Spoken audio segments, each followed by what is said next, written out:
I know that I've always considered the learning styles of students as I've planned my lessons and as I've tried to be the most effective teacher that I can be.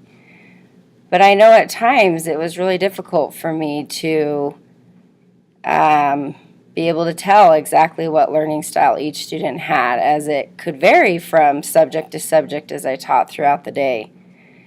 And I liked how the article acknowledged that educators may have put a lot of emphasis on learning styles because as we've taught different concepts and we notice that a student isn't getting the concept but another student is, then sometimes I think we kind of understand it as maybe we taught it in that student's learning style that did understand and maybe didn't reach the other student.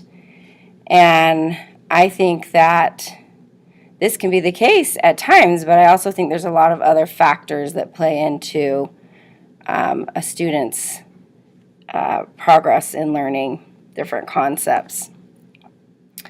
I do believe that students can have different learning styles, and I like how the article didn't overlook that. I like how it focused on just more of the lack of evidence that we have that teaching to each of these students' learning styles actually always promotes learning.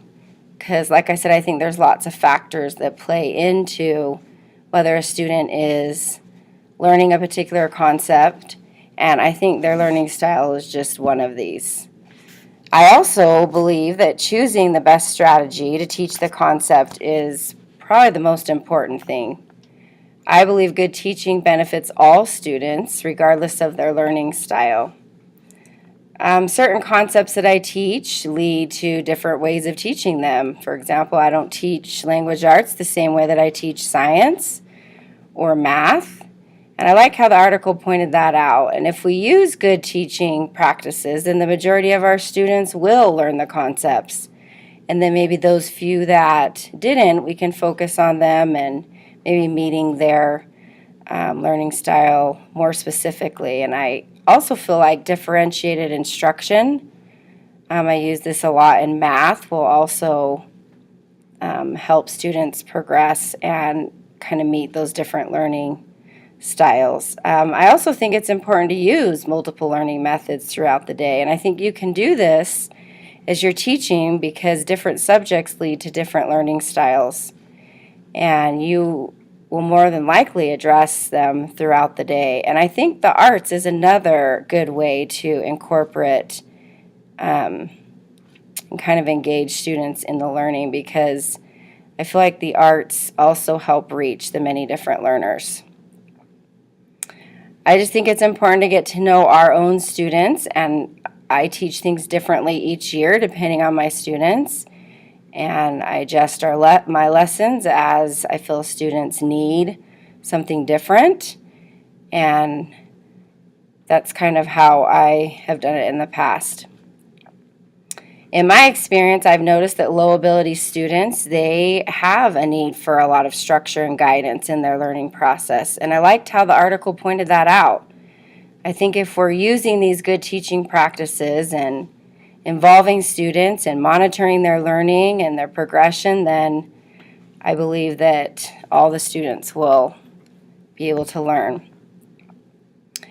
I also believe that all students can learn to benefit from all learning styles. And I like that this was brought up also because I think that our weaknesses can be taught, or things can be taught to make our weaknesses our strengths. And I remember struggling as a child to be able to read, and even as a teenager, and learn from just my own reading. And as I've learned different strategies, mostly as a teacher, to keep my mind focused on the text that I teach my own students, I feel like this weakness of mine has been strengthened. So I think it's possible for students to benefit from all learning styles, even if it's not their strength.